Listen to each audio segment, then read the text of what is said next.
Namaste everyone. So for today's video, I'm going to show you what is function of wizard, how to use it, and what is the importance of it. So function of wizard in software is like a step-by-step guide that helps us finish tasks easily.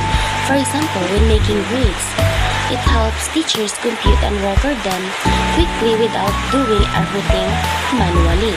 This is important, especially for us educators. It's because it saves time, avoid mistakes, and lets teacher focus on teaching. So first, let's proceed with student names. For example, Irene. Mag-isip-isip ka muna ng mga ibang pangalan. And then, for example, si Argel.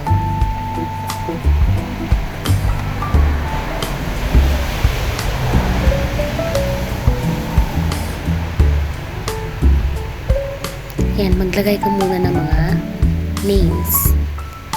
So, ganito gamitin yung function of wizard. Ayan, Aliyah, Junalyn,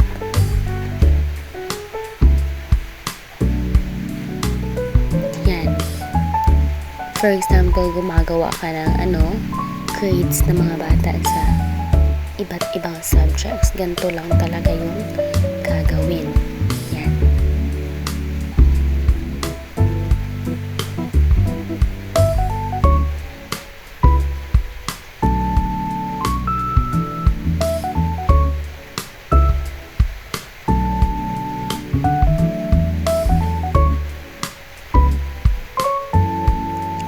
Ganyan lang talaga.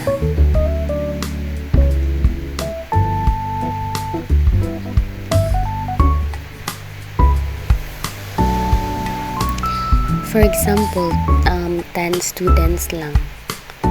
So, sa quiz, for example, nakakuha sa Irene ng 90.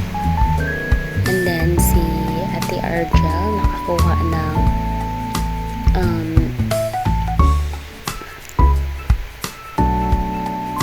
80. Si Ate Aliyah naman nakakuha ng 89. Si Jonalyn nakakuha ng 87 sa quiz. Si Ate Jenilisa naman nakakuha ng 75 sa quiz. So, let's say na 100 items yung quiz. Then, si Ate Sabri nakakuha ng 88. And then, si Leo Marie, 90. Si Kuya Leo, 86.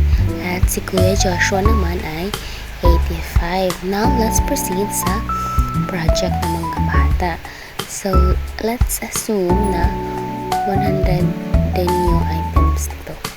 So, si Ate Aileen nakakuha ng 87. Argel nakakuha ng 89. Si Ate Aliyah naman nakakuha ng 88. Si Ate Junalyn nakakuha ng 89.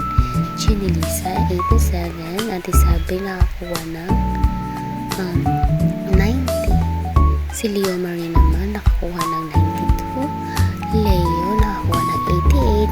Saka si Kuya Joshua, 87. Then sa exam naman, let's assume na rin na 100 yung exam nila, 100 items. So si Ate Irene nakakuha ng 89. Si Ate Argel nakakuha ng 90. Si Ate Aliyah naman 91. At si Ate Jonalyn 86. Jenilisa 87. Ate Sabrina 85.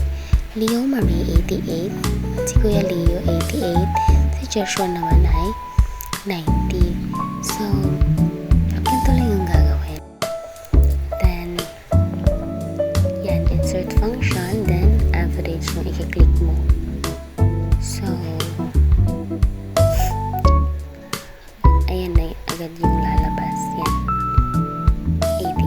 88.66. Then, i-drag mo lang yan lahat para makita mo yung final grades ng mga bata.